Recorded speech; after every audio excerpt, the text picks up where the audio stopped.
Hello YouTube. Today I'm going to talk about Rainbow Six Patriots. It's a new game in the Rainbow Six series, which, if you don't know, is known for its realism and its realism. Basically, like my other videos were completely unscripted. Like I didn't even have any plan for them. I just thought, oh, I'm going to talk about this, and I talked about it. Except I got all sidetracked and stuff. Like I'd be it's like, oh, did you know this? Where was I? And then I wasted a bunch of time, and I'm already 30 seconds in, so that's an example of that. And okay, first thing first, Rainbow Six. You fought Nazi, Russian, North Korea, and Middle Eastern threats. Rainbow Six Patriots asks, can you turn the weapon on your fellow countrymen? Basically, these people turn into this group called the True Patriots turns into this terrorist group after they start after taxes and stuff. Like if you live in America and you see this, which I assume most people do, I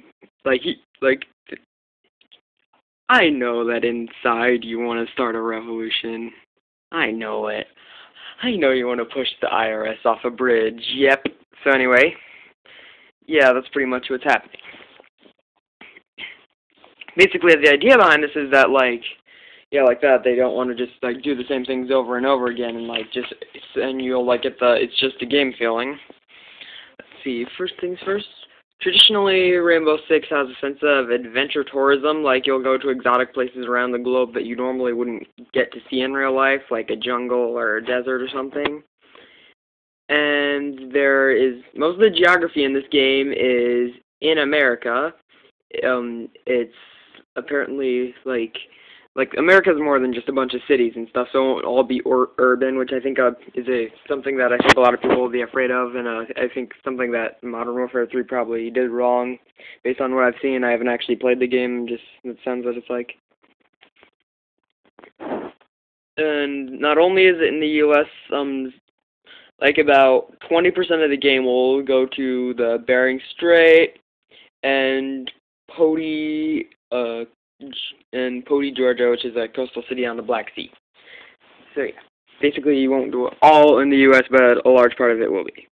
Ubisoft used to call the series Rainbow Six spelled out, but when the cool new logo was created, the marketing team decided to change the name to the number 6. Basically, the logo looks like this. Excuse the bad drawing. The gun looks a lot cooler. Let's see. First things first,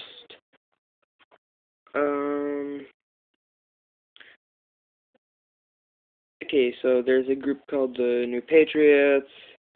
The enemies are inspired by paramilitary groups, political radicals we see on YouTube, and former military men and women who, serve their country but then return home and feel like everyone just forgot about them. Wow, I'm wasting so much time. Why do I do that? So basically, the leader of this imaginary group is Treadway, who has seen government treachery firsthand, has information that proves that it lies to its people, and he's willing to become a martyr. He won't throw somebody else in his path to save his life. He will die for this purpose. He is willing to do this. It's not just for his own personal goods. He's not just some random guy who wants to nuke the moon or whatever. Basically, Treadway, the army, they aren't just running around shooting everyone for no reason. They will just when they see an opportunity, all of a sudden they will get their guns and do what they need to do.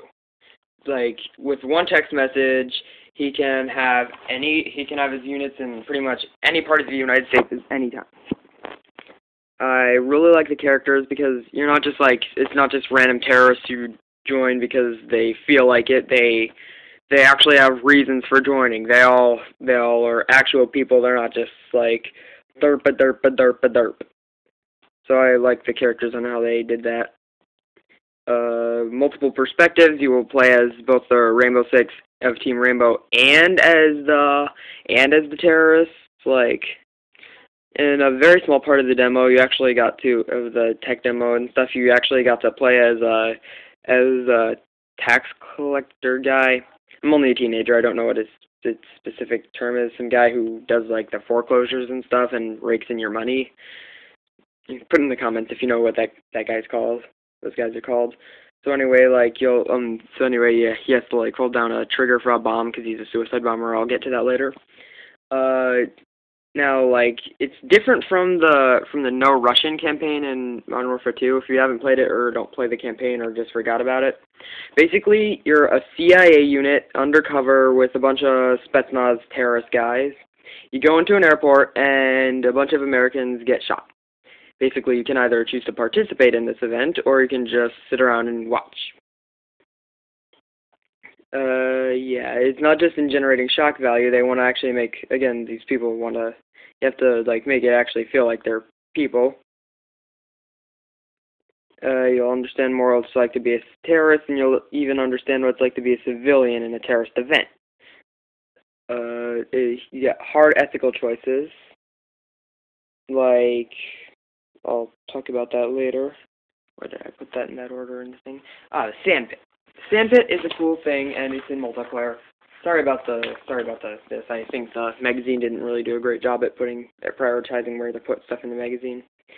The sand table is an in-game holographic environment in the multiplayer headquarters. At base, it allows players to get equated. It's basically an in-game. It's a holographic version of that map. Basically, you can, like, explore the maps without having the stress or having other players just shooting at you all the time. With this, you can basically just walk around. You can see doors and ladders and stuff in yellow to make them more standy out-ish. You can, like, mark out, like, say, favorite sniping spots, and if there's, like, or you can mark out a place where it would be a good idea to throw a grenade in because a lot of people like to, like, hide there and camp there. And yeah, so basically, like, it's good because, like, you don't have to get, like, shot 30 times before you get the map layouts, which is good because if there's, say, 20 maps, that would be 600 unnecessary deaths just because you need to learn about the maps and stuff. So yeah, players can rate these tips, which can be strung together in virtual playbooks instead of just saying, like, meet up by the red thing. Then you can say rally at point A. You can, if you're hardcore, you can just do a bunch of stuff. So yeah, you can, like, mark out, like, throw a smoke grenade if you want to go from here to here because that's where people usually are, and you'll probably get shot if you don't. Oh yeah, map explanation. What is map explanation? It probably should have been more. Basically, like, okay, the multiplayer thingy is built around an interesting visual metaphor called the HQ. The high-tech virtual space serves as an interactive, fully rendered pregame lobby. You can invite friends, explore squad tactics using Sandtable. I already explained that. That's why I thought that I mentioned Sandtable first, because it already said that. Now you know what it is. Thanks to me. And now, instead of just text-heavy menus, enter an area that's a destiny called the troop transport. You can see all your teammates before you start. You can check out their guns, check out their camouflage and stuff. Because, like, in Black Ops, face paint was worthless. If it's an ally, they don't really care. They just want to walk around and find the enemies and shoot them up. And if it's an enemy, they'll shoot you before they even look at your face. So it's pretty much only useful if you're, like, an array and you want to have a white face to blend in a bit more. But still, it wasn't that very useful for that. And once you enter the transport, like, yeah, you can always... You actually have to, like, you actually have to work with your team to do this. And yes, I will continue this video in the next part because I still wasted a bunch of time explaining all that stuff. And I was going to stop it at exactly 9 minutes and 30 seconds, so